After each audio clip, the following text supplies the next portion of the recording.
Welcome to Eklavya स्नातक and I am Sachin. और आज की इस वीडियो में मैं आप सभी को, आप एसओएल के स्टूडेंट्स हैं, चाहे रेगुलर के हों चाहे आप एनसी वेब के हों, आपके एग्जाम के लिए इंग्लिश एमआईएल का अगर आपके पास सब्जेक्ट है, ठीक है, जिसको हम इंग्लिश लैंग्वेज थ्रू लिटरेचर कहते हैं, आप इसको देख लेना।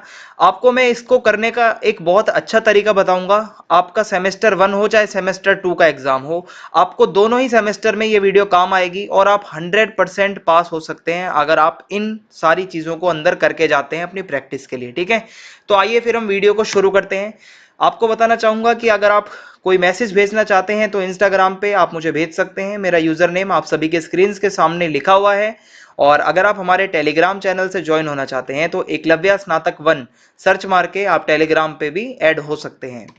सबसे पहले आपको बता दूं कि जो आपका ये पेपर का टाइटल है वो इंग्लिश लैंग्वेज थ्रू लिटरेचर है, सेमेस्टर 1 हो चाहे सेमेस्टर 2 हो। तो सबसे पहले तो आप अपना टाइटल मैच कर लेना। ठीक है, इंग्लिश एमआईएल सब्जेक्ट कहते हैं इसको।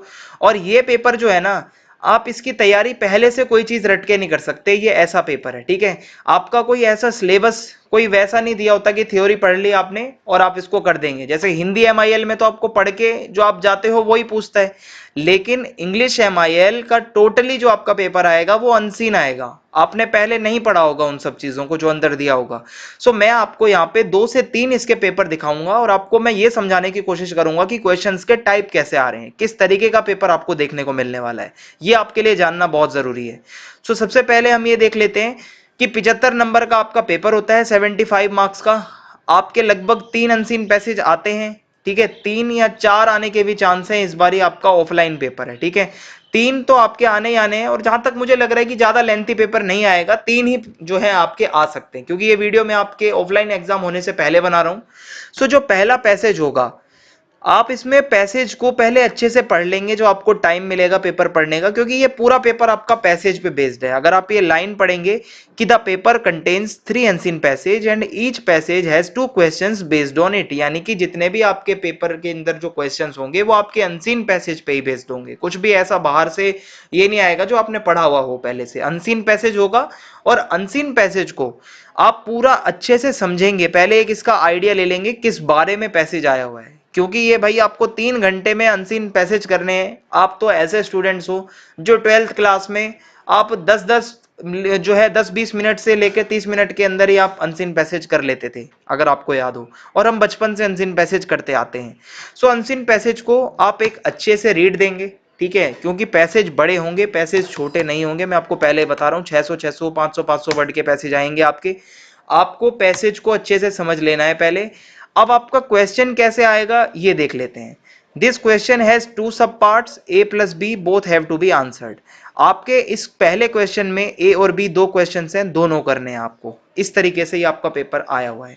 सो इसमें आप अगर पैसेज पढ़ेंगे तो आपको कोई इसमें ग्रेटा नाम से भी कैरेक्टर दिखेगा, कोई वेनेसा नाम से भी दिखेगा। अब क्वेश्चन में ये पूछता है कि what is Greta and Vanessa suggestion to the media editors around the world for a genuine comprehensive coverage of the climate crisis.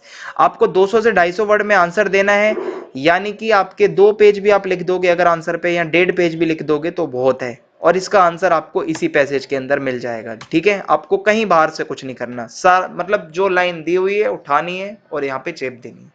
फिर बी जो है आपका वो है, imagine that you are a journalist who is interviewing Greta and Vanessa, write at least 10 questions that you would ask them along with the answers that you might get. So आपको interview लेना है। Interview में आप एक journalist हैं तो journalist, ठीक है, और इंटरव्यू जिस तरीके से चलता है कि ठीक है, ग्रेटा, फिर आप वेनेसा की लाइन लिखेंगे, फिर जर्नलिस्ट, फिर ग्रेटा, फिर वेनेसा, ऐसे ये इंटरव्यू आपका चलेगा।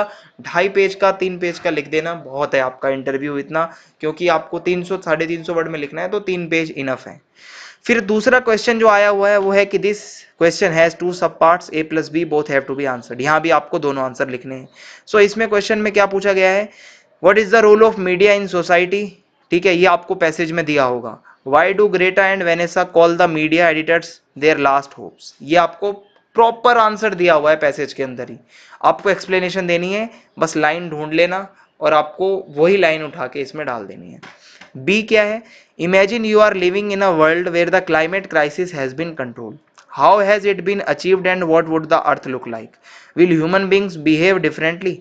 अब आपको यहाँ पे एक रिपोर्ट लिखनी है या शॉर्ट स्टोरी टाइप, मतलब वही आपको पैसेज लिखने की, मान लो आप ऐसी दुनिया में रह रहे हो, इमेजिन करना है कि जहाँ पे जलवायु या क्लाइमेट से रिलेटेड क्राइसिस ही कंट्रोल हो गए हैं, कोई दिक्कत ही नहीं है, तो अब अर्थ कैसा लगेगा। सो ये आपको बना बना के लिखना है, पैसेज में भी आपको मिल जाएंगी इसकी डिटेल्स।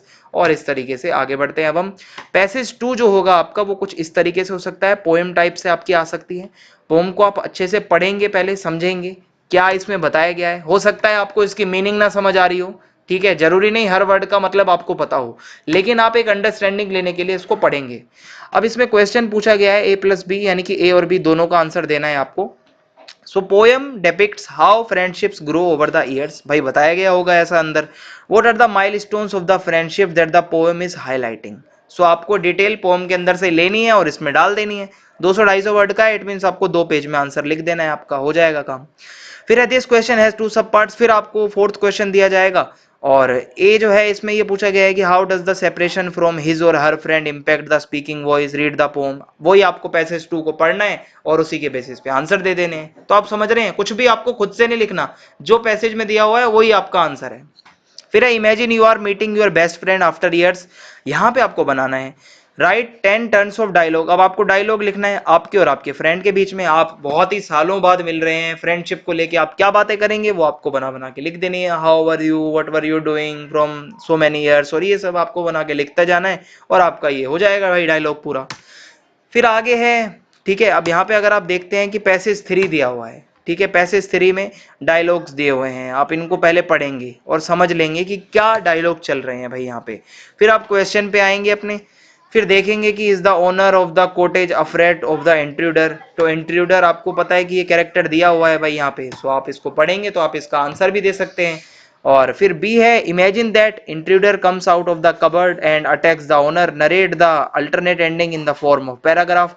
आपको ये भी कह सकते हैं कि आप अपने से बना के कोई एंडिंग लिख दीजिए इसी कहानी की पैराग्राफ में। सो वही है, बस आपको बना के लिख देना है, थोड़ा सा ज्यादा कुछ इसमें है नहीं।